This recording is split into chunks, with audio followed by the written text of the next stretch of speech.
Hey y'all, welcome back to yet another video, and today is the penultimate video in the Witch Hat Atelier recap series. Today we're going to be recapping episode 12, very solid episode, second to last episode, so we are basically at the end of this point, and at this point I know that this series, or at least this season, is going to be ending at the end of Volume 4, which is some crazy cliffhangers that are in store for a lot of the anime-onlys next week. But yeah, without further ado, let's just start talking about episode 12, because really solid episode. But there were some interesting cut decisions that I thought were made, but regardless, still a solid episode. But let's get right into it. Okay, so as I mentioned, there were some interesting decisions with content that was cut from this episode, and I can kind of understand why that might have been the case. Because the episode starts off right off with Ramon's backstory essentially. However, in the manga, we start off with kind of like hearing about the Dada Range, why it is the way it is. We start off hearing about like a forest of silverwood trees essentially that was turned into a miasma. But using magic and like a bunch of other instances of magic being misused and heavily altering the environment. And that's what Kifi's talking about before he even gets to Ramon. He's like telling Tetsuya and Coco that it's outside of the cave, and as they're kind of like cooking their lunch basically. So that was all cut, and I mean, I guess that makes sense considering I think we've kind of already addressed that these landscapes were altered due to magic, so maybe like they thought that the backstory wasn't that important for this, which is okay. I mean, I guess that's fine, but just pointing out that that was a cut that was made. But it effectively it does the same function as what Ramon's backstory by itself does. So it's kind of like a yeah, it would have been nice to have it, but also like I get why you didn't include it. So basically, after that, Kiefer gets read and telling him about Ramon's backstory, which also has some interesting cuts, mainly like cuts to instances where you kind of like see Ramon's citizens or like leadership acting a certain way. Like for example, there's like one panel of a lady kind of going like, "Yeah, no poor people, no ugly people, no people like that in our city," and everyone's like, "Yeah, that's what's up." And then you have like another kind of case as he's explaining that the city first built the road to like keep people out, and then eventually, as that started to happen, they started turning on themselves as they like became harsher and harsher on each other. So like for example, there's like a trial essentially where there's some panels there where the lady asks like, "Oh, so like what are you to our city?" And the lady on trial is like, "What does that even mean? Like, what are you asking me?" Before they then turn her into a gold statue. um, so that's something that's not included in that kind of like immediate exposition. But again, not like a terrible cut. I don't think like it's not like information that you needed to have. It's just like kind of like little like tidbits in there of like what it was like for these people, like what they might have been saying, how they might have been talking about like other people, and eventually about each other when the collapse came essentially. But we have it basically like where Ramon is like, city of people, very arrogant, very haughty, confident in their magic. Slowly ostracizes people, pushes people out, and then eventually they're left with no one else to pick on but each other, and then that results in the entire civilization falling apart. And Coco says you're just kind of like, wow, that's like all really terrifying and stuff like that. And Kifri's just kind of like recounting this and saying that like, yeah, like mankind is terrifying because like this is the sort of stuff that people will do if magic is left unchecked. But then Coco kind of like pushes back on that a little bit because she's like, magic is to make the world happy, is to help people, is to like make the world colorful. Which interesting that she uses those words because like Igwin literally said the exact same thing to her when she was like 3 or like a child, and then Igwin also like pulled like almost like a riff off of it in a few earlier episodes. Not while she was present, obviously, but they were kind of saying that like magic is like a falsehood that colors the world essentially. So there's this whole thing with color and magic. Is it real? Is it not? And it kind of like it's getting at that like kind of like existence of the main issue of this series, which is that there is a system that makes some people ignorant to the knowledge of the world, and some people who are in the in group essentially, and those people lead completely different lives, and there's just kind of a stratified society in like two classes essentially. So it's kind of getting at the fact that yeah, magic should be something that colors the world, but it colors the world in a way that isn't exactly what it is in this sense, because like none of the people that don't know how to use magic know that they can use magic if they wanted to, if they like knew how. So yeah, she's telling Kiefer that, and Kiefer's like, yeah, he's like, yeah, you know what, that's a good point. Like maybe that is the case, and I hope that's true, especially since you guys are the witches of the future. You guys are the ones that are going to be doing all this stuff in the future. However, our lunch is burning, so we might want to focus on that right now. And as they're kind of like putting out the fire and like getting their fish away from it and like kind of like starting to eat, Kiefer's like thinking to himself like, yeah, like I really hope that like what Coco thinks is true, and that magic will make people happier and be something for the future, right?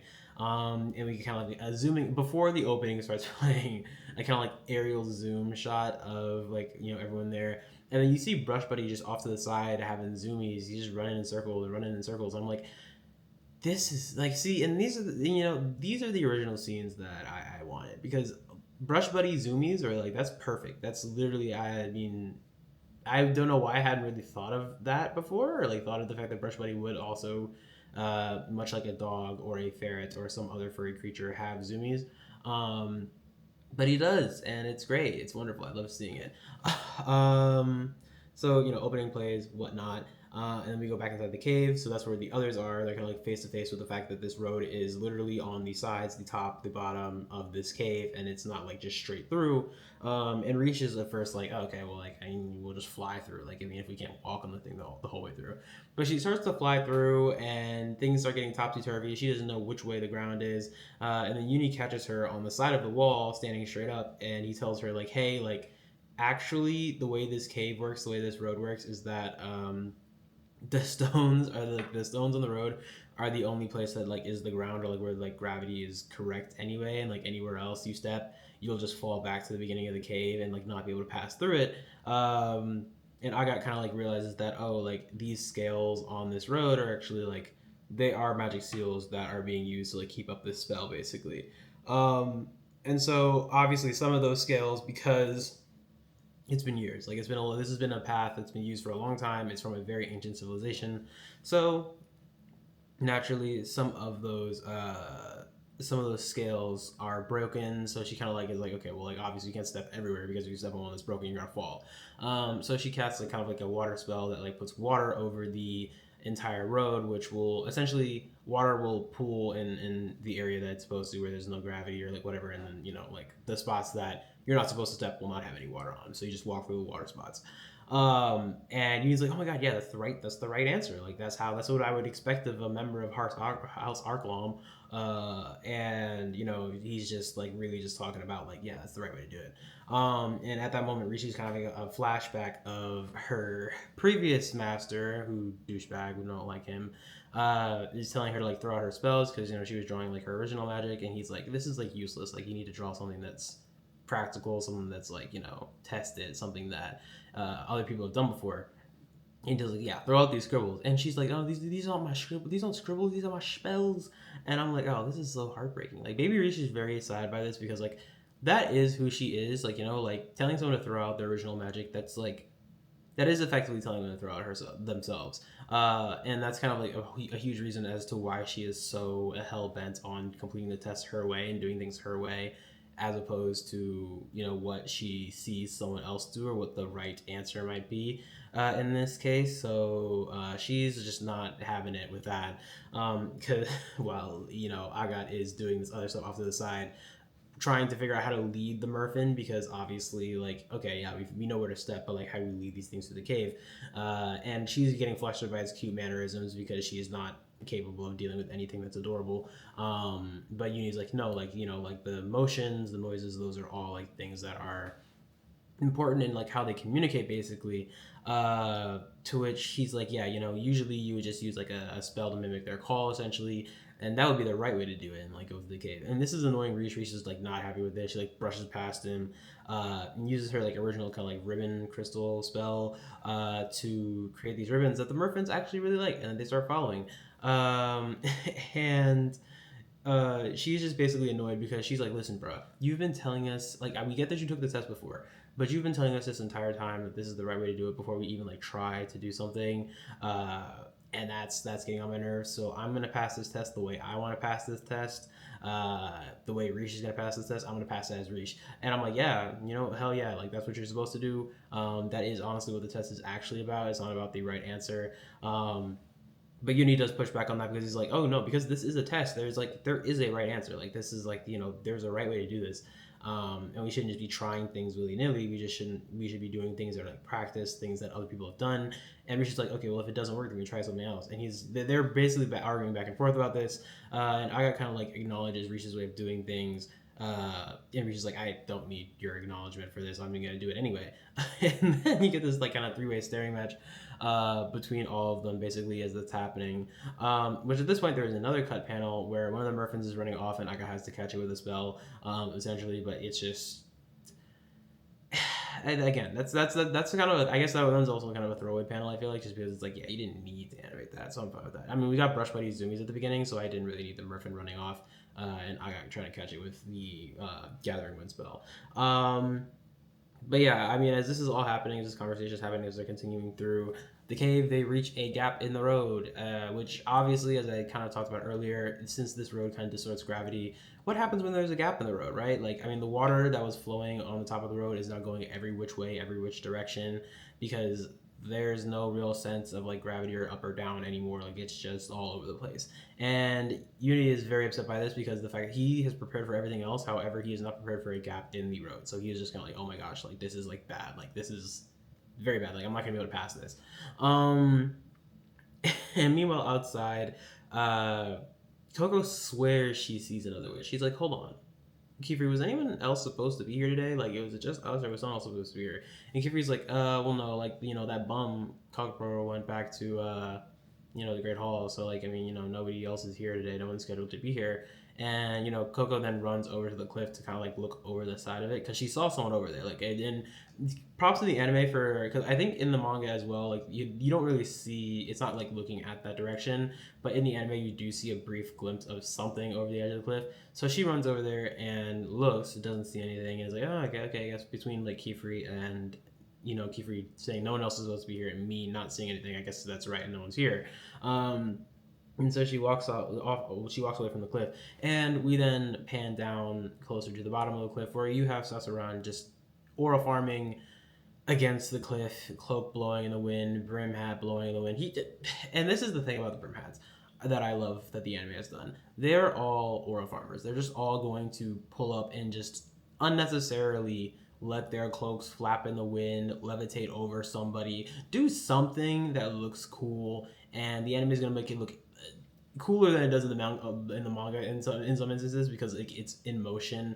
Like they already look cool in the manga, but like when when the things are fluttering around, it's like, wow, like you are.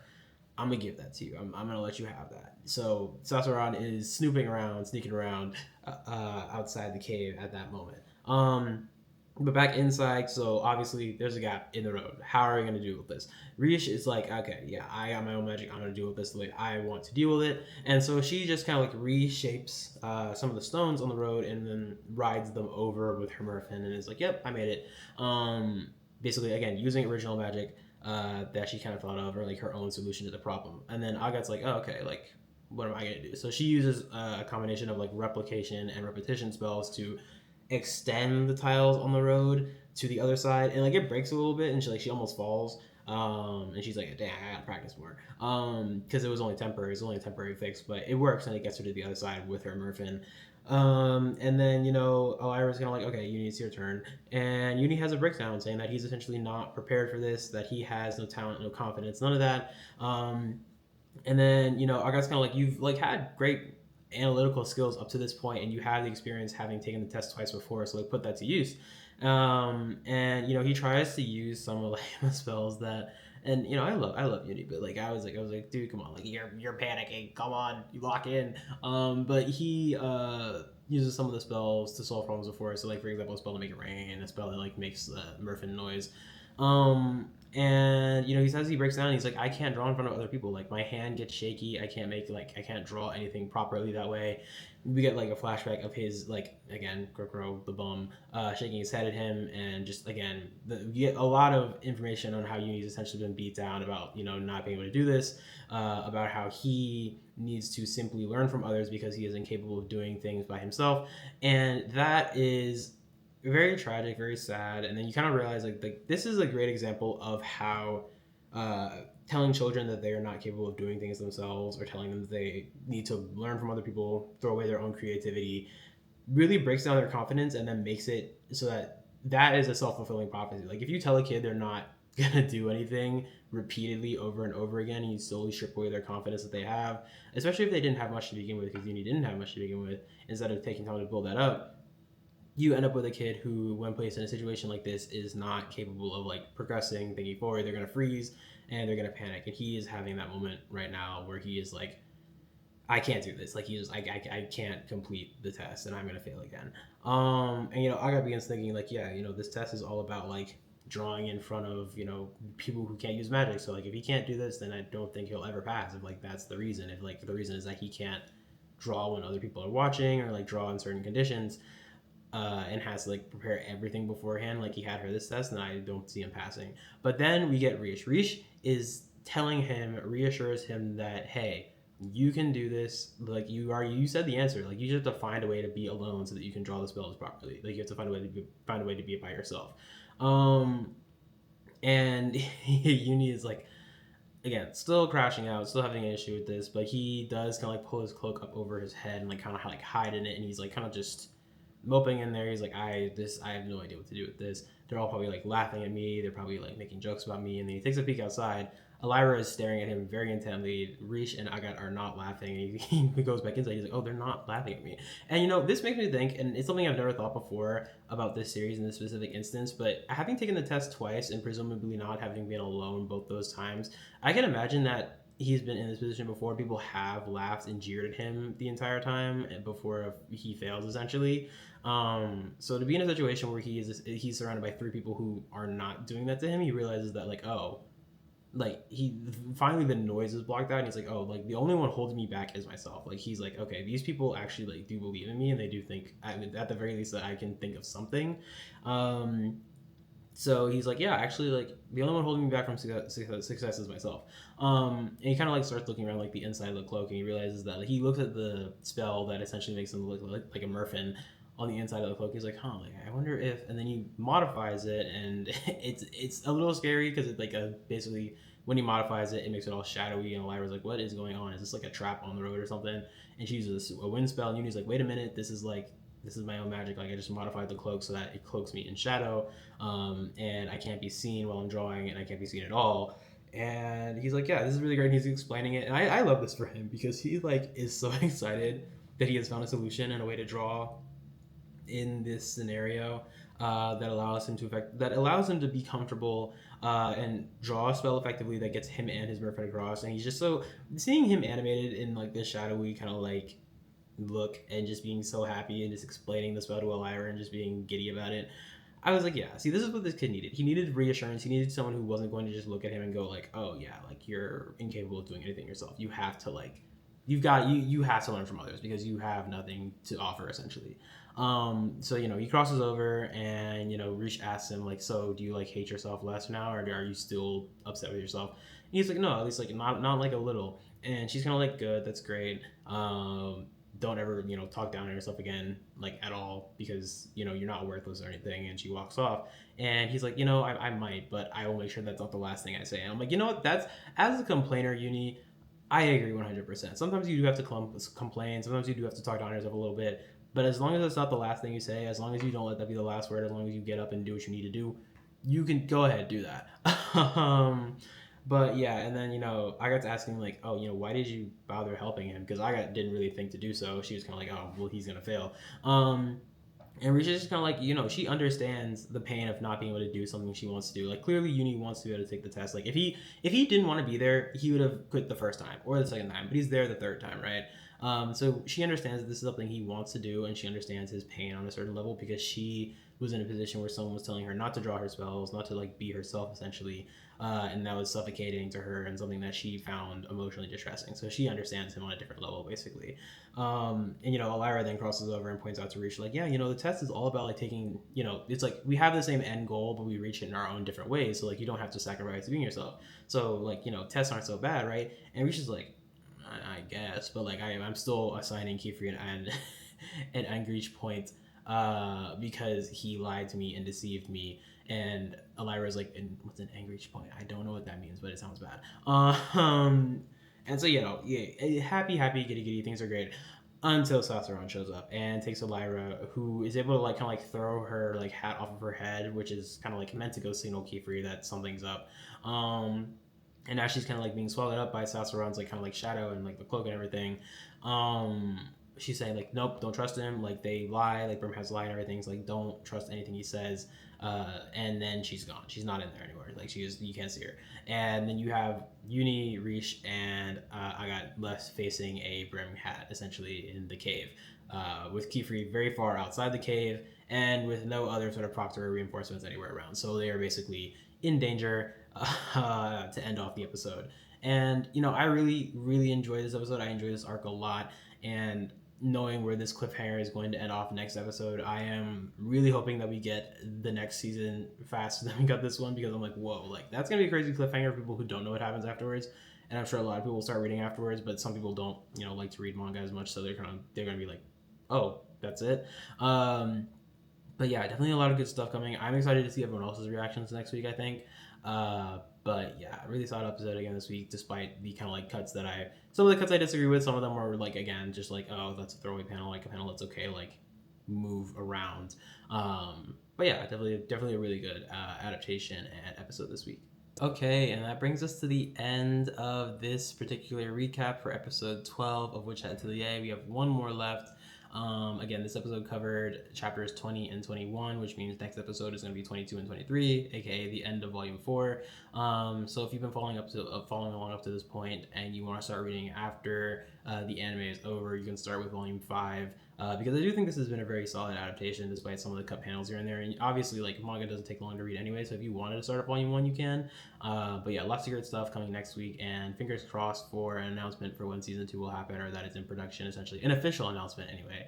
But yeah, in the meantime, like, comment, subscribe, and I will see y'all in the next video.